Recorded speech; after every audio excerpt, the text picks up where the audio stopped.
Welcome back one and all to another exciting edition of Transformers Reviews. Well everybody, today we are taking a look at the 2002 Botcon version of Cyclonus.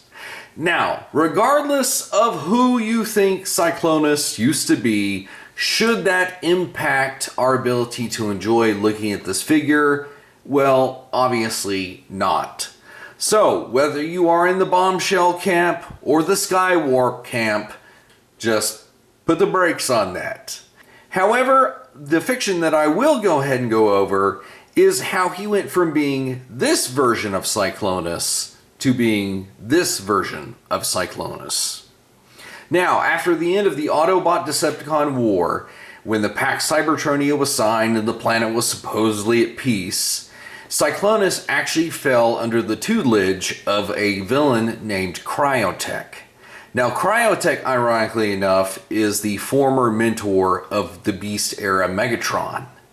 However, speaking of that Megatron, whenever he returned to Cybertron and ended up conquering the planet via his virus that rendered everybody unable to fight back, Cyclonus unfortunately fell to this virus too, after which Megatron went ahead and removed his spark from his body, very much in a similar manner to that we see how Thrust actually has that happen to him in Beast Machines using the very same machine.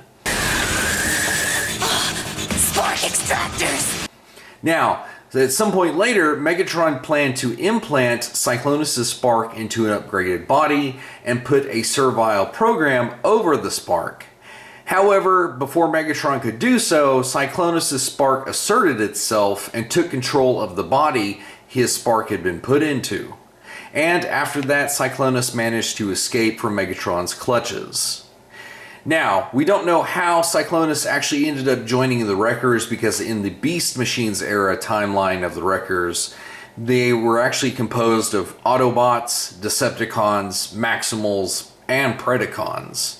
However, during a mission to protect the Divine Light, Cyclonus revealed his true nature as still being under the employ and direction of Cryotech and betrayed the Wreckers, stealing the Divine Light. However, Cyclonus' story ultimately culminates in the fact that him and Rodimus have a grapple death match in which Cyclonus loses the fight. So guys, now that you have the backstory for Cyclonus, I hope that kind of helps you garner a little bit of an appreciation for what is actually considered the actual fiction outside of the Japanese fiction anyway. And as you can tell, this is how he kind of scales against the original Cyclonus. I mean, Cyclonus is probably anywhere between 1 to 2/3 the size of this Botcon iteration. Now, for those of you that don't know, this was not the intended use for this mold. This was originally the Beast Machines Ultra Jetstorm. And while it never really fit that character, because A, it doesn't even look like him at all, it actually works better for Cyclonus in the fact that, as you saw from some of those comic excerpts, they drew his appearance to match this figure exactly. So it's ironic that the second guy using the mold pulls it off better, but hey, I'm all the more for it. Now with this figure, you can kind of see that he is rocking some vac metal in this area right here, that is very similar to the transmetals. Now, I have to be super careful when I'm transforming this guy back and forth, because if he gets scratched or, you know, scuffed, it could start to flake like a lot of those transmetals unfortunately suffered from. But it is kind of a cool little touch, especially when you consider the paint that they went ahead and used for both sides over here and how it comes down a little bit here on the back fins. I do dig the Decepticon emblems on both wings. That's really kind of cool. And then one little unique feature is the spark crystal. Now this is something that was prevalent during the latter half of Beast Wars and especially during Beast Machines. But you can see that they went in there and covered actually painted the entire spark crystal white before tampographying that Decepticon emblem on top of it. So we know this boy's allegiance through and through, not that we ever doubted it to begin with. Now, one cool thing about that Jetstorm DNA is the fact that if you go back here and press all the way down on this lever right here, it actually will go ahead and pop up the cannon section. And I totally love this because when you go ahead and grab it by this handle back here, whatever position you move the cannons into, you can see that the head will likewise mimic that motion, which that's just really kind of a fun deal in itself.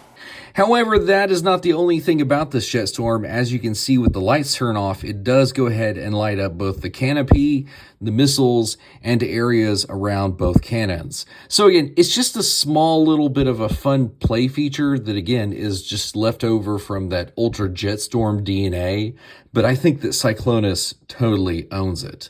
Plus, these electronic light up features actually do come back into play later on whenever he's in robot mode. However, we will show that off whenever we get to that mode. And while it's not that big of a surprise that they would use the Jetstorm mold, considering that, you know, Cyclonus' original vehicle mode, like we just saw, had a very similar shape, it kind of evokes that. But the other fact of how this is ironic is that for this guy right here, while he's using the Ultra Jetstorm mold, this is using the deluxe version. And for some of you that may be in the dark, this is Skywarp.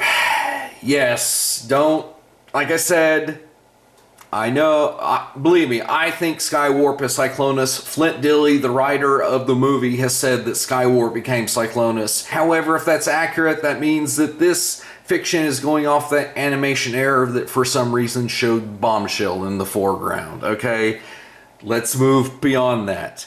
Because you do see this in the comics, these guys standing next to each other, not only in robot mode, but also at some point when the Rotor Bolt joins them, the three of them are just taking out Vehicons in the air. So yes, Cyclonus actually is this big in comparison to this iteration of Skywarp, whereas he's retaining a little bit more of his natural Decepticon size and stature, which we will definitely see in robot mode. Now this mold actually references something really obscure from Beast Machines that only somebody who had subjected themselves to watching the show many times over me would pick up on. So, what am I talking about? Well, Jetstorm in one of the episodes actually had a little device that detached from the bottom of his body and was actually used to seek the Maximals before basically exploding. However, in regards to our figure, you can't just have a little disc that pops out of the bottom. That's kind of boring, right? So how do you reinterpret a niche little feature like that, but at the same time, make it fun? By reimagining them as shark missiles that can also double as drones, because as you can see, both of these guys actually have light piping. And whenever the light piping hits it just right, it actually makes these guys look like they have eyes, which is a little bit humorous. But I was thinking about this. Look at the shape of the head. A little pointy bit with these little arrow bits coming off the side of it. Well, whose head looks like that? And it got me to thinking, what if this is meant to evoke the fact of him being able to see through the drone's eyes? Kind of like how Depth Charge did with his underwater drone. Now, the other thing that links this back to being part of this mold is, as we saw with the neck being able to turn, if you can see here, it actually has a pin that allows the shark's head to turn as well. And I'm like, if this wasn't a drone, if it was just meant to be a straight up missile, why would it have that feature? Which, as we saw with that device that Jetstorm used, that's basically what it was doing, even though it was nowhere near as stylish as these guys right here. You know, Jetstorm was very animated with his like jet mode, and so you can go ahead and do that with Cyclonus, although we know he's more of a stoic boy. Now, as you guys have probably picked up on at this point, is our boy has some pretty massive landing gear, but again, when you look at the underside of his jet mode, I mean, you know, Cyclonus has a lot going on the underside. But when we look at what actually those pieces entail, you can see that if you fold down this bit and this bit right here, it does expose boosters, which are actually not for this mode, ironically. They are for a quasi-robot mode later on. Now, I was looking at that and I'm like, I wonder what sort of millimeter peg hole that is. Whenever I go ahead and just take a random blast effect, It is just right. Yes, a blast effect. So if you wanted to have some crazy blast effects with this boy and pretend that he's actually just using these in his vehicle mode, you can go ahead and do that as well. Yes, presentation is everything. I just wanted to show you at least how this looks, which is basically what it is, officially is considered being their hover mode. Now, these guys, obviously, as you can see, what forms the front part of their legs, when you turn them sideways, those jets pop out and they just kind of hook their legs together. And this is done, again, with the mold and the character whose DNA is bleeding through in both of these guys. Because Jetstorm in Beast Machines didn't have legs. He was hovering all the time. So the fact that the designers, when they created these molds, wanted to kind of sort of reference that is like, it's a cool concept. We do see him in one panel in the comic, and it's kind of one of the very iconic ones of that, like, I think it's like volume 2, right whenever he betrays the Wreckers. But you can imagine that you can't really display him like this. For instance, like with this guy, I don't have a stand or a support. He's literally just kind of leaning against the back wall as it is. And then Skywarp over here, like, that's even like very, very sketchy. How he's being supported right now. So, needless to say, when I have these guys in the display, they have their leg modes that we'll see here in a moment. So, let's go ahead and get these guys more stable to where we can start appreciating some of the details for the robot modes. Now, one of the interesting design aspects of the Cyclonus is I love how he's kind of got this pseudo Thor helmet thing with the wings, or I guess in this case more accurately the fins coming off of his head. I mean, the boy is not unaccustomed to having horns on his head. He just swapped them out for something a little more stylish now. But even more alluding to like a pseudo Thor helmet is how it kind of comes down here to where his mouth is. So like the whole side of his face is also protected. Plus, just kind of look at some of that detail. I mean, it's not very much, but I appreciate the little touchstones that are there because, like on the inside of the fins, you have that little sculpted detail. Over here, they picked it out with the paint. Now, what is interesting that I said about the electronics earlier is how that would actually come back into play. So if we kind of shadow it there, you can see the eyes actually do light up. That portion right there also does stay lit up. And just in case you were wondering, it does still light up the jet canopy too, which is now on his rear end for some odd reason. Man, it's weird how Transformers play certain objects from their alt mode. However, a lot of the details that we saw from the top of the jet mode are still very prominent as the front of his robot mode, so there's not really a lot here that we haven't already seen. But speaking of that back metal, you can see down in here that there's a gap between this section and this section right here. And just because of how this piece kind of sticks out right there on his chest, it makes it look like it's touching that little bit. But I mean, there's just like millimeters of clearance there. I mean, if that. And so it's not actually touching each other, but that's one of these things as to why I don't mess with this Cyclonus all that much. However, if you ever pick up this version of Cyclonus, just be wary that he's meant to be handled very minimally, and, you know, like, depending on how much you handle your Transformers. If you just full out, like, play with them, then this guy is not to be... he should not be done that way with. If you want that, then I would suggest finding a Jetstorm that has the chrome mostly wore off of him. Then you can do that. However, if you're just one of the guys that likes to transform them maybe every once in a now, and they sit on the shelf most of the time, this guy is excellent for that. So it's just because of that stupid vac metal that, don't get me wrong, I love it on figures, I love it on Cyclonus, but it is just potential for disaster. That's what I'm going to say. Now you can also see that our boy down here does have the shark missiles on his hips.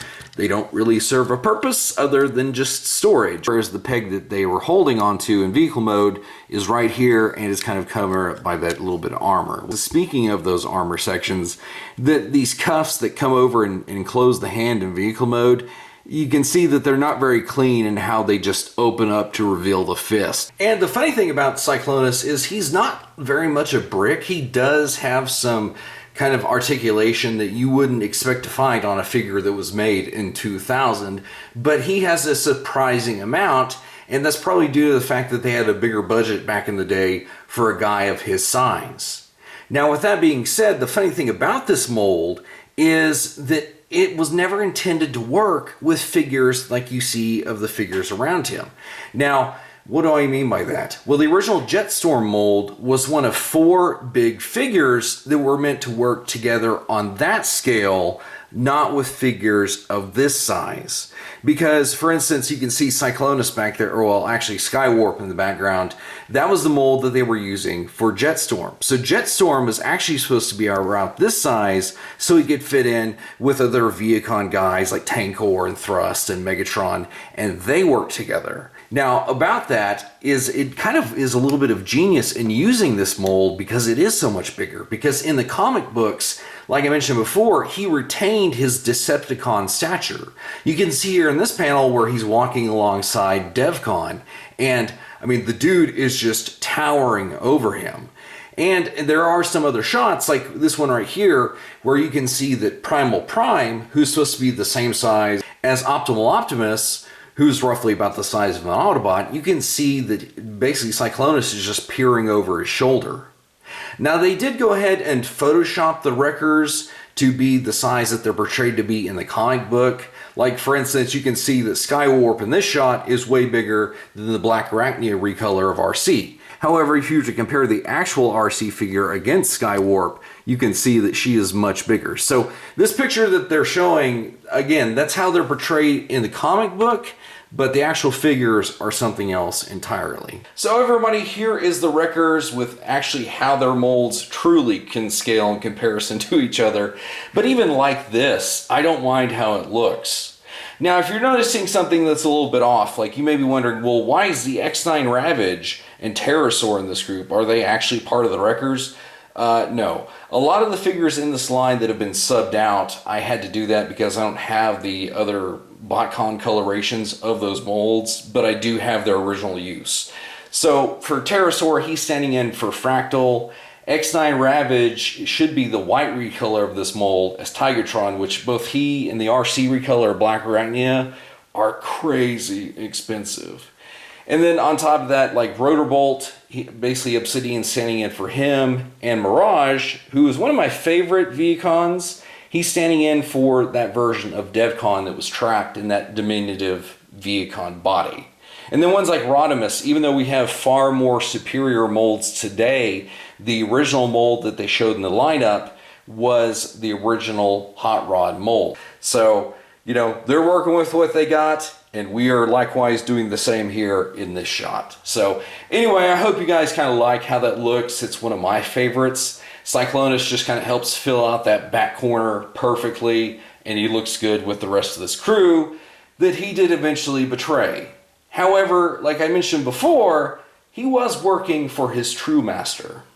Which, it's kind of funny going from somebody like Galvatron to a gangster like Cryotech.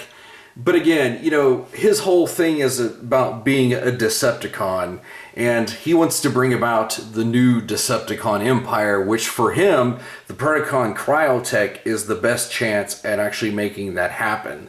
And anyway, these guys, I just like these baddies look good together. Even though he very much is taller than his boss, which I think in the fiction it's a little bit adjusted where they make Cryotech about the same height, if not bigger. And yeah, I just dig the coloration of these molds. The Cyclonus is very sick.